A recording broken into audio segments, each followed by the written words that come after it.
recording now. I love talking anything hitting, but approach is a really good one that I think some dialogue would be great. Meaning, you players out there, I would like your feedback. I know I say this every time and nobody ever wants to speak up, but it's encouraged.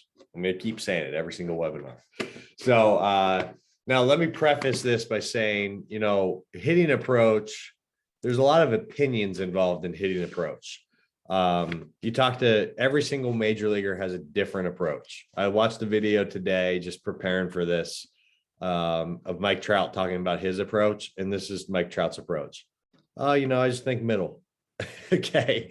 So some guys are super simple. Some guys are really intricate, and it's all going to be up to that individual player to really decide or figure out what helps you have the most success on the baseball field, puts you in the best position possible to be able to take great swings at good pitches. And hitting's pretty easy when we break it down to its simplest form, which is if you take really good swings at good pitches to hit, you're a really good hitter. Now, way easier said than done.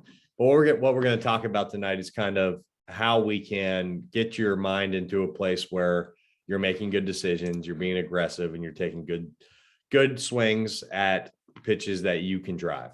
That's going to be a little bit different for everybody, every single player individually. But that's what we got tonight. So let me share my screen with you.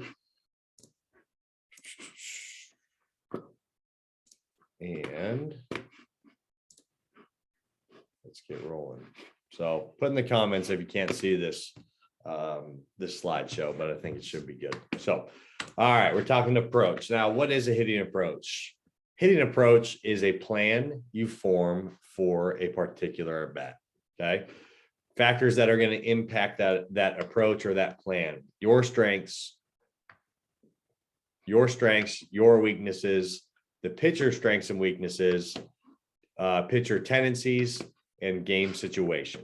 Okay. All those things are going to impact what exactly your approach is when you step to the plate.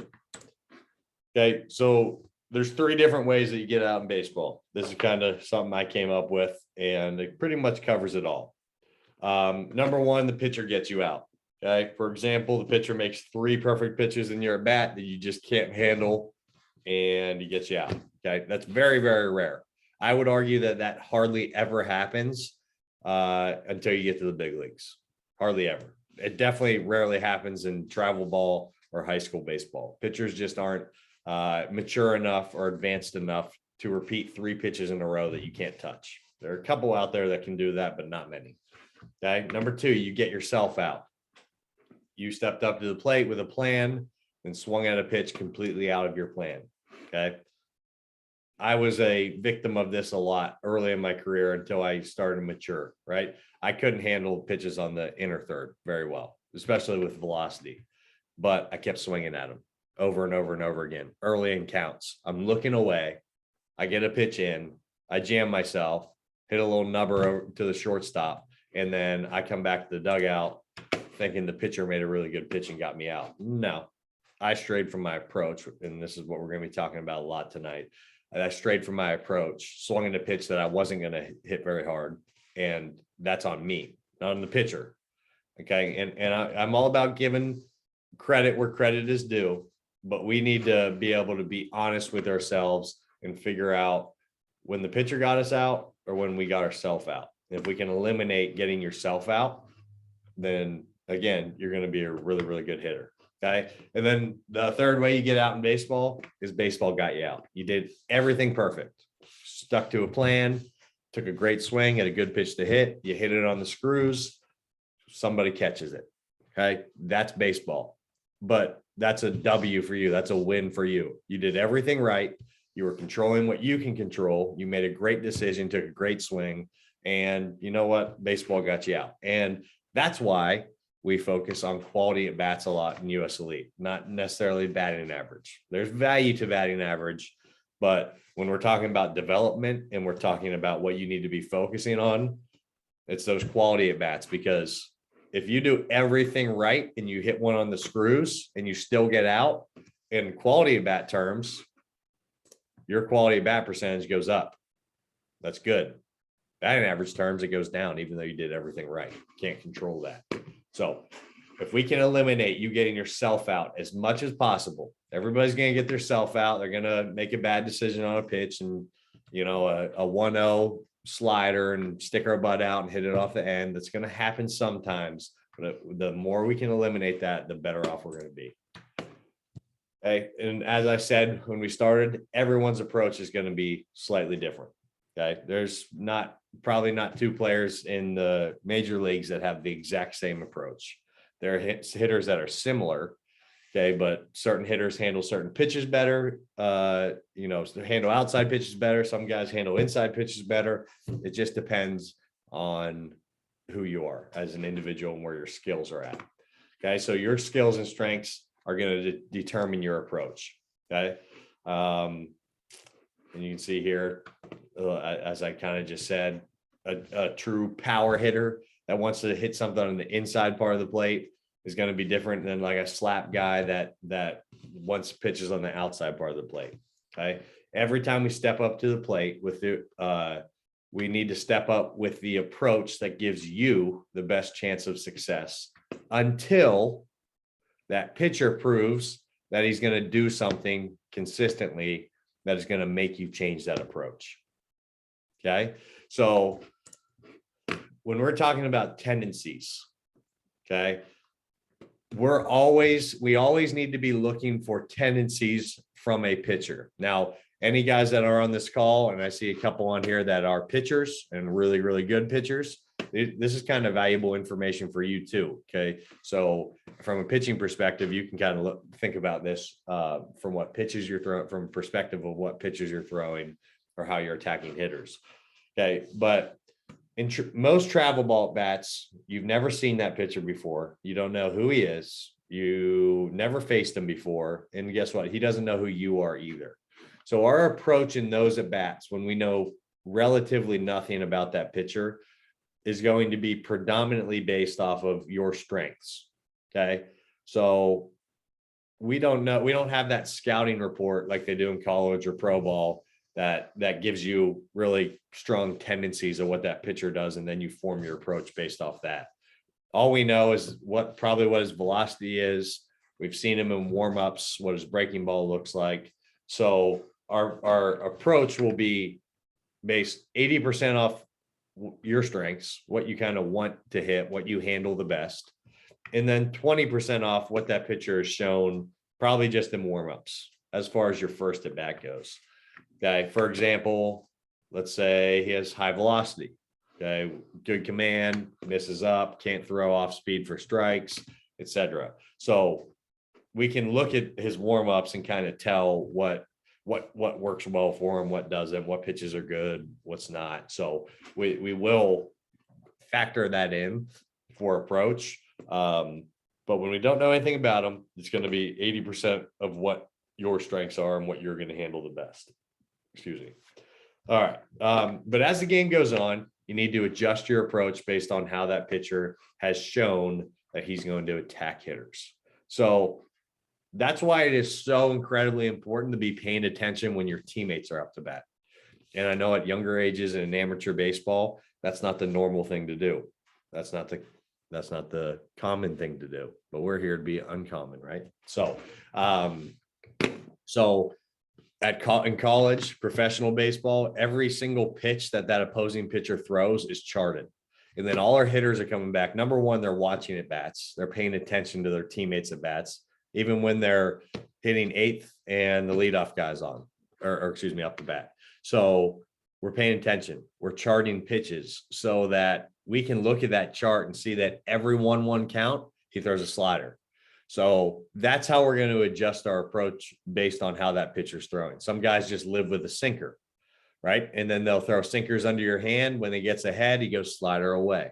Those are the type of tendencies that we're trying to pick up. And when we pick up those tendencies, that's information that's going to help you have success at the plate. So in a 7-inning game, your team has a minimum of 21 at bats. And that would be if we got no hit. And none of our US Elite teams ever get no hit. Okay. So you're going to have more at bats that you can watch. Now, not the starting pitcher isn't always going to throw the entire game. So sometimes when a relief pitcher comes in that's thrown completely different, we're going to have to form a new approach off that guy because he throws different, he has different pitches and all that stuff. But it's important to pay attention and know who's calling the pitches on the team. Is it the catcher and the pitcher working together for that? If that's the case, then that second pitcher might be pitching completely different than that first pitcher. First guy might be fastball heavy. Next guy might pitch backwards, throw a lot of off speed early in the count.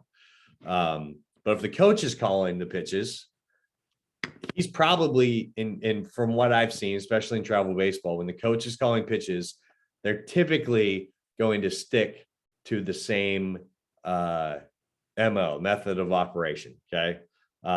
They're typically going to stick to that same tactic to face these hitters, especially if the pitchers are similar, two right-handed pitchers that are mid 80s or whatever it might be. So that's valuable information to know, because if you're facing that relief pitcher first, you're the first guy to face him on your team, and we know that the coach is calling pitches, then we probably are going to stick to that same approach, because chances are he's going to pitch you very similar to the first guy was. Okay. If not, and we're facing a pitcher we don't know, we've never seen before, and the catcher and pitcher are calling pitches, then we're going back to 80% what we want to hit, being aggressive to that, and then 20% what we saw in warmups. Okay, now sticking to your approach requires a lot of discipline. Okay, having an approach is easy. Forming an approach is easy. If your coach comes up to you and asks you what your approach is, you should always be able to tell them. That's easy. Okay, sticking to your approach is much harder. Okay, way easier said than done. So how do we do that? And that requires maturity. It does. Okay, it requires practice, and it requires you to be aware of your approach. And going back to getting yourself out. If you start paying attention to how many times the pitcher just flat out beats you compared to when you strayed from your approach and you swung at a bad pitch, or you took a pitch that you were looking for and could have drilled somewhere, that's you getting yourself out. So when we do that, when we're looking for middle away fastball, when we get one, we take it because we're passive and we're thinking too much. And then you start getting breaking balls and change ups and fastballs up, and they're all over the place. Then that's you getting yourself out because you took a pitch that you could have hit. Sometimes you only get one that you can hit. We got to make sure that we're ready for that in your approach. And we're going to talk about aggressiveness in a little bit, but your approach has to be aggressive so we're not missing those pitches. Okay, but the way you learn from mistakes and the way you learn from getting yourself out is by first realizing it and understanding when the pitcher beat you or when you beat yourself. Okay, so here's an example. If your approach is to get a fastball away and the pitcher throws you a first pitch slider for a strike, now what? Don't let the pitcher bait you into abandoning your plan or your approach. If he has proven that he's going to throw a fastball away, then you'll get one. And if you trust it, then you won't miss it. Okay, so I struggle with this a lot. Okay, and it's probably why I'm sitting here talking to you and coaching now instead of playing. But sometimes that's a good thing because I can look back on my career and realize what I did wrong and help kids not make similar mistakes. I remember my freshman year, we're playing Alabama. Spencer Turnbull was pitching. You know, he pitches for the Tigers now. He threw a no-hitter last year or the year before. So he's really good. He's like 92, 94 and a hammer. And I'm facing him and I'm up there looking for a fastball. He's a fastball heavy pitcher because he had a good one. And first pitch throws me a slider, swing at it in the dirt. I'm looking for a fastball, but I was guessing and I was not trusting myself to be able to lay off that pitch. So I was just jumpy at the plate and I was just trying to swing at something. Next pitch, fastball right down the middle. Okay, and I took it for a strike. Now I'm 0-2. I remember I went back in the dugout and one of the seniors, Andrew Mastoni, was like, dude, I know because we had talked about our approach before that inning, and I told him I was going to hammer a fastball. and I swung at a breaking ball and took a fastball, like complete opposite of what I wanted to do. But I wasn't trusting myself. I was just jumpy and antsy at the plate. He's like, dude, pick your freaking approach and stick to it. You got a perfect pitch to hit, but you took it because you're second guessing yourself. Right. So that takes a lot of time. I didn't start that process to learn that until probably too late, but you guys can start that now and understand that there's going to be a lot of at bats where you don't stick to an approach and you fail and you struggle, but we can't look at those failures as a failure. We look at them as a learning experience. And then that learning curve gets a lot shorter because you're aware and you're focusing on the right things and you're focusing on the right ways to keep improving. So trusting that approach is the most important part to having an approach. I'd take a kid that has a bad approach, like not necessarily the perfect approach for that particular pitcher that we're facing. If he trusts it, I'll take that kid over a kid that has a perfect approach, but doesn't trust it. Okay. So trust and discipline is the most important part to having success with your approach. Okay. Now I said earlier, there's a lot of, I guess, opinions or theories within hitting approach. This is kind of one of mine. And this is what I found kind of worked for me. Okay. So the open-minded approach versus the closed-minded approach. So an open-minded approach, in my opinion, okay, is that you have a hard focus on one thing, one pitch, one location, and you have a soft focus on another. In other words, we're looking for one thing and we have it in the back of our mind that we can react to this other thing. So with an open-minded approach, our hard focus in this example is an outer third fastball, but our soft focus is on a breaking ball up in the zone. So what we don't want is looking for two pitches that are complete opposites, two things that, like, we can't adjust from a hard focus of a fastball in and a changeup away. That's too big of an adjustment to be able to just react to. Okay, but if we're looking fastball away, so we're already thinking see the ball deep. Okay, I can adjust to a breaking ball that I see pop up out of his hand and it's a hanger in the top of the zone. I can adjust to that. So I'm kind of covering multiple areas with one approach. But here's the thing. I'm not really thinking about that soft approach. I just have in the back of my head that I'm going to stay in my what I call stretch, or in my load, if I see that thing pop up, so that I can still take a great swing. But like I said, I can't be focused on that fastball in and hit that changeup away. So they have to be two things that we can kind of we can react to without making a huge adjustment. It's got to be a little adjustment. So don't misunderstand this for guessing pitches. Okay, it's not guessing. It's looking at a certain area of the plate at a certain speed.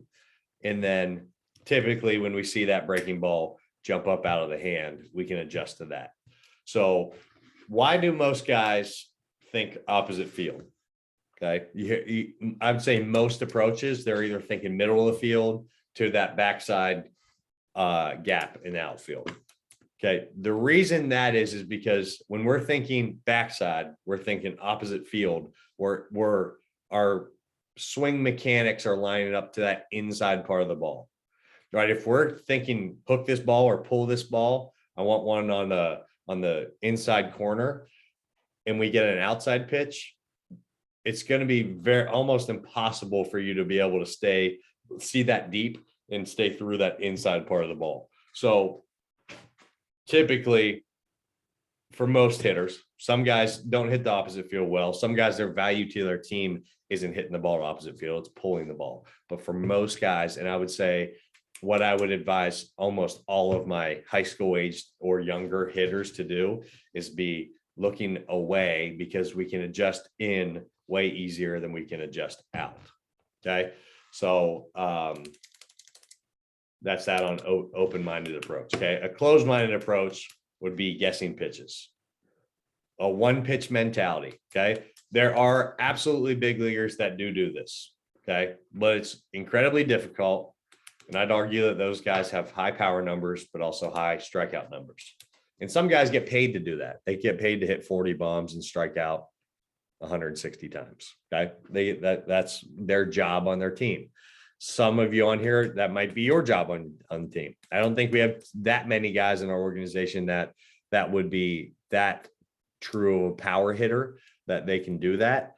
But keep in mind that in the big leagues, they have the most advanced scouting reports in all of baseball. They have the TrackMan numbers, they have spin rates, they have everything. So, and they have most of the pitchers they're facing have a long history in the big leagues where they can tally up the 10,000 pitches they've thrown in a Major League Baseball game, and they can write the percentages of what pitch they throw in each count. So they have a really advanced scouting report that makes it just a little bit easier to guess pitches. But the strikeout numbers are going to be much higher, because if you don't get that one pitch you're hitting or you're looking for, then we're either taking it or we're not taking a good swing. And not to mention a 94-mile-per-hour fastball inside, even when we're looking for that, sometimes we're going to miss it or foul it off. So an open-minded approach, not guessing pitches, but looking at a certain area, a certain speed, and then being able to adjust to something else that pitcher has proven that he's going to throw frequently. Okay, when is it okay to have a closed-minded approach? When a pitcher proves that he's going to throw the same pitch in certain situations. You will have this situation in travel baseball where pitchers in certain counts and certain situations are close to 100% of throwing the same pitch. For example, runners in scoring position throwing a first pitch breaking ball. Okay, so your buddy that hits before you hits a double. He's on second base, runner in scoring position. First pitch breaking ball to every single time there's a kid, there's a runner in scoring position. Okay, 0-2 goes fastball up every single time. 1-1 throws a changeup every 1-1 count. Or and there's many of those type of tendencies. So we got to be aware of that. And that's why, again, we have to be paying attention every single hitter of the game. And it's not going to be you most of the time. You're learning about that pitcher when your teammates are hitting. And you pay extra close attention when there's a hitter that's very similar to you up to the plate. Let's say you're 6'2", 180 pounds, right-handed hitter. And there's another kid on the team, 6'2", 190 pounds. He hits 3, you hit 4. They're probably going to get pitched very similar. So we got to pay extra close attention to guys like that. Okay, so and that's why it's important to be charting pitches. And I have charts that all your coaches will have this year for charting the opposing pitchers and finding tendencies. Okay, unless you're a do or die type player, having a closed-minded approach most likely means you'll be taking pitches that you can barrel. Okay, but again, you got to be that do or die type of player. We're either hitting a nuke or we're getting out. Okay, and some guys are like that. Okay, all right.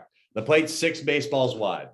Now, my graphic design skills aren't great here, but you can see 6 baseballs across the plate.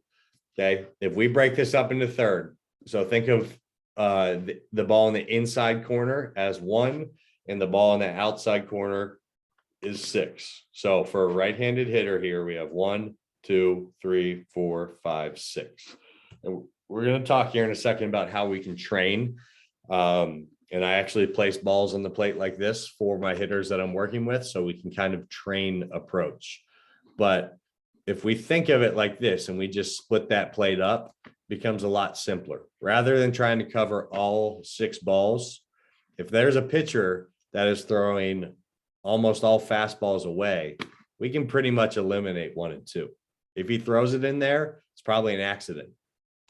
Okay, so there's no reason for us to go up to the plate looking for a pitch on the inside third, because he hasn't shown once all game that he's going to try to do that.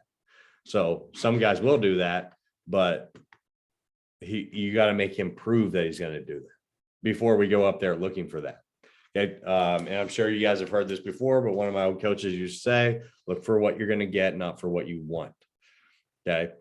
Now, when we don't know a pitcher and we've never seen him before, then certainly we're going up there looking for a pitch that you can handle, until, as I said before, until he proves that we're going to have to make an adjustment from that approach. Okay. So 6 balls. Remember, if you're a lefty, this is 1. If you're a righty, this is 6, and this is 1. Inside corner is always 1.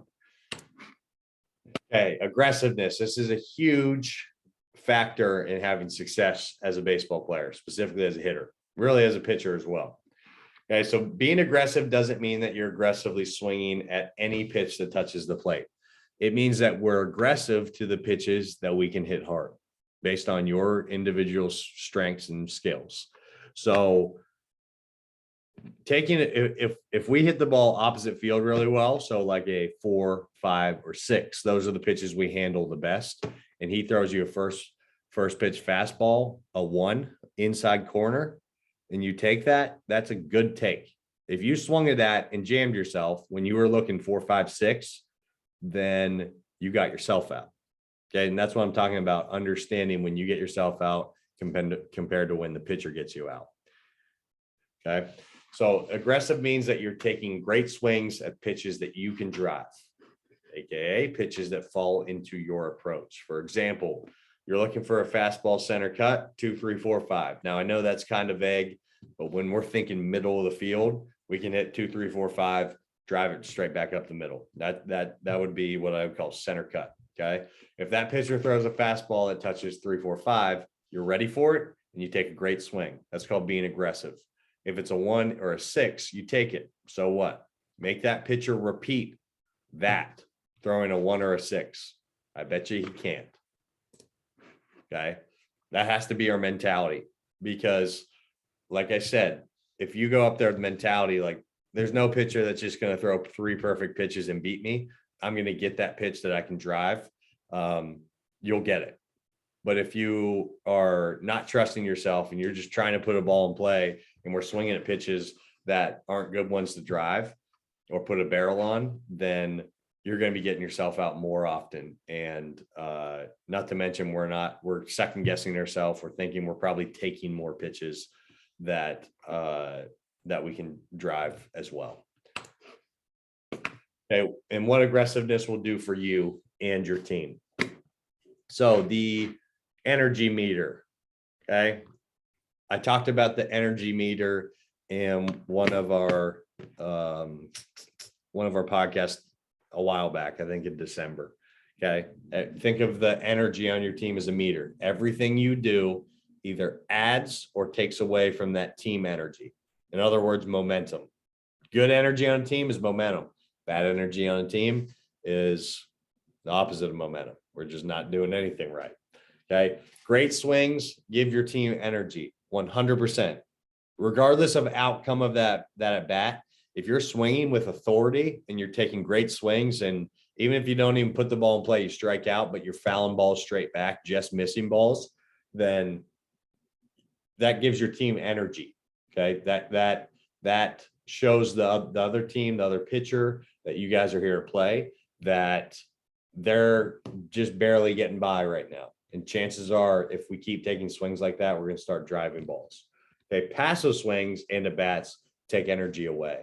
If we go up there and we take good fastballs to hit and we swing at breaking balls in the dirt, that gives the other team confidence, gives them energy, and takes it away from ours. Okay. So here's a little scenario for you. Pitcher throws you a first pitch fastball, 4, center cut. You take a healthy hack and foul it straight back.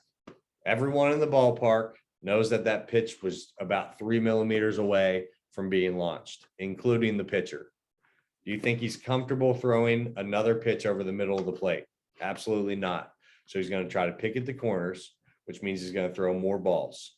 Now he's getting behind in counts because he's uncomfortable throwing it over the middle of the plate, because you guys are taking great swings.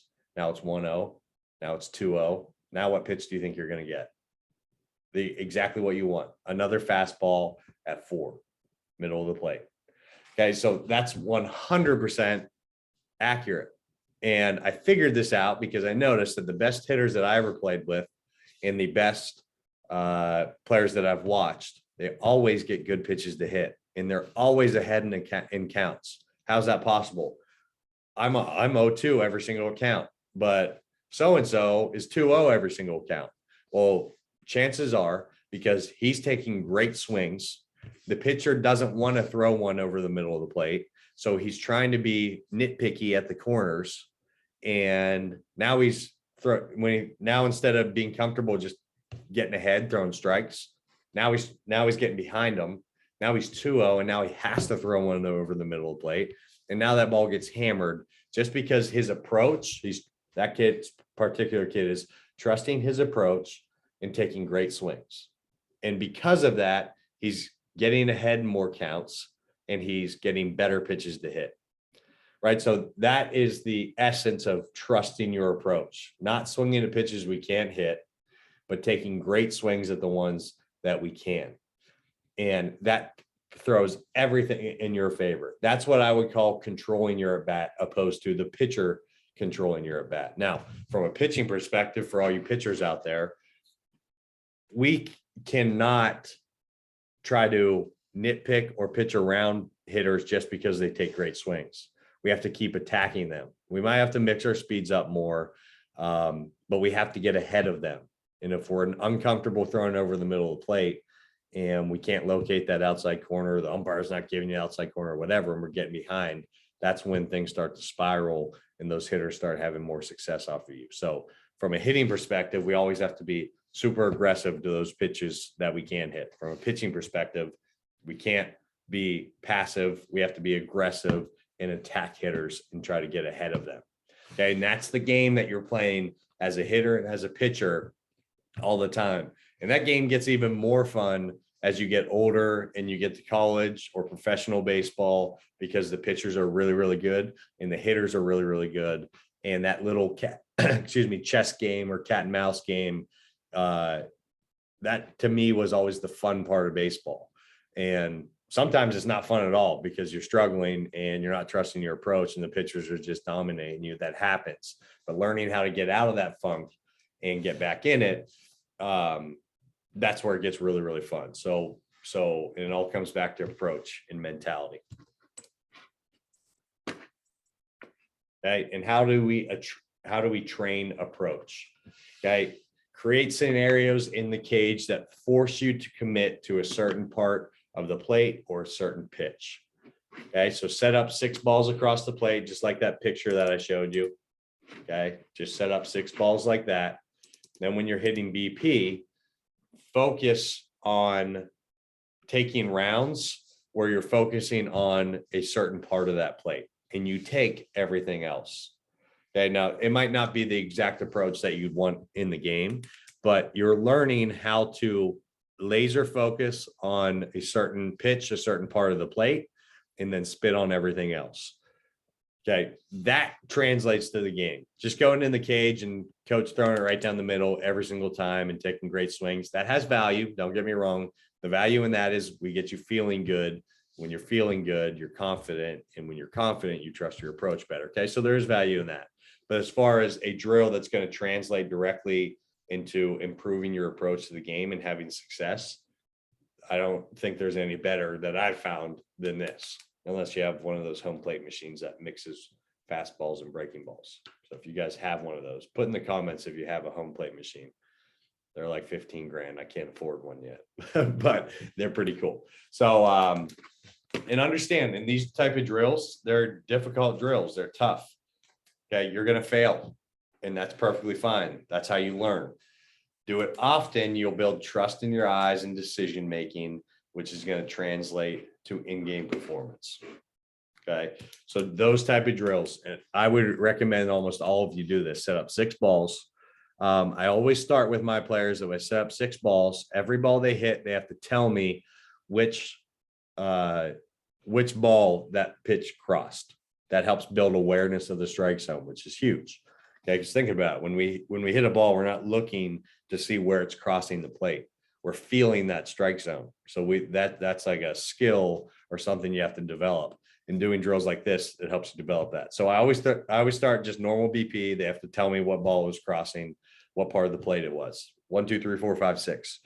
Okay. Then I'll tell them what 3 balls I want them looking for. So 4, 5, or 6, 1, 2, or 3, or sometimes I go 2, 3, 5, 2, 3, 4, 5. And that way, notice I'm never going, I want you to hit 1, 2, or 5, 6. I'm never doing that. Okay. Because we can't cover both sides of the plate, especially against elite pitching. Now, if we're thinking 2, 3, 4, or excuse me, if we're thinking 3, 4, middle of the plate, we can still adjust to a 2 or a 5. It's a little adjustment either way when we're thinking middle of the field. But I cannot go 5, 6, looking for 5, 6, and adjust to 1, 2. Okay, it's too big of an adjustment to make at the speed that we have to make it at in game or even in BP. Okay. All right. So last thing on approach, I didn't put this in the slideshow, but mechanics. No, we didn't talk about mechanics at all here. Okay. Mechanics are very important. There's a reason that almost all big leaguers have very, very similar things going on in their swing, because to hit at an elite level, you have to have a certain level of mechanics. To hit at an elite level, you got to have elite level mechanics. So that's really important. Okay. But once we have determined that your mechanics are where they need to be, you have that foundation, you have the base that your swing's going to work at a high level. Now it becomes mental. Okay. So what your approach and what you're thinking is going to affect what your body does at full speed. So if I'm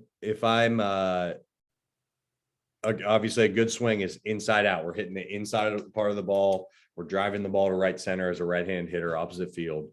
If I go up there and I'm thinking hit a line drive through the 6 hole, so pretty pull side, and that's my approach, then my approach isn't going to allow my swing to do what I want it to do. If that makes sense. Okay. So our mental approach affects what my body does. And once we determine that the mechanics are where we need them to be, and I have the ability to consistently take a really good swing, now we put all our emphasis on what are we thinking that's going to allow my body to do that. Okay, so that's certainly a big part of that approach, is that we have the right approach that's going to give you the best chance to take a great swing without, rolling over or pulling off or whatever your particular tendency or your mishits end up being. Okay, so that's all I got for you guys. I think I just talked a million miles a second for how long we've been going? About 40 minutes. Perfect timing. But does anybody have any questions? Any questions for me? Anybody? Put them in chat, unmute yourself if you're feeling brave. Any questions? You got about 30 seconds. I hope that means I covered everything then.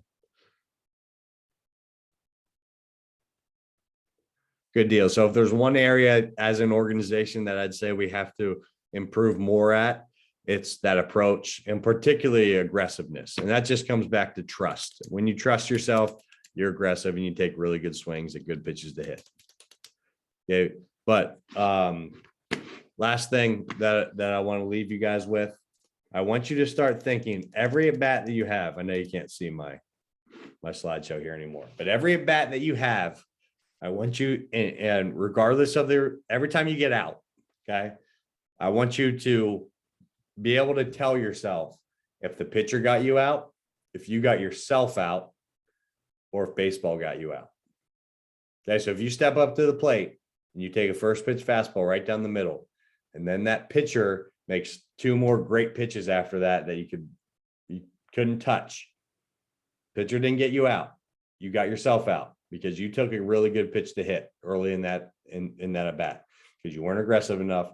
You weren't trusting that approach. Okay, so as a lot of you guys are coming up on your high school season, I want you thinking about that. That's how you improve. We have to be aware of it. And sometimes it's not easy, but we have to be honest with ourselves when we're determining how we got out there. Okay. All right. That's all I got for you guys. I appreciate y'all being on. Have a good night. And again, thank you guys for getting on a little later. I appreciate you hanging in there with me, but let me know if you guys have any questions. Oh, last thing. Last thing. I've said that 3 times. I sent out to the Global Hub a little Super Bowl contest for everybody. We have about, I don't know, 20, 25 submissions so far.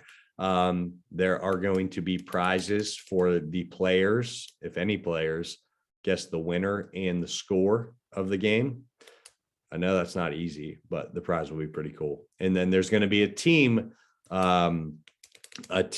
prize as well for the team that gets the most point. You get 1 point for guessing the winner and 10 points if you guess the correct score of the game. So the team that has the most points, I would probably guess the team that has the most participation will probably win that. So I want you guys to fill that out. It's a form, takes 2 seconds to film, and I think to fill out.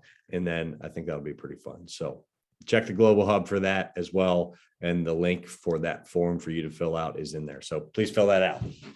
All right, guys, have a good night. Thanks again. And I will see you guys soon. 2025 grads, I'll see you tomorrow night. Good night.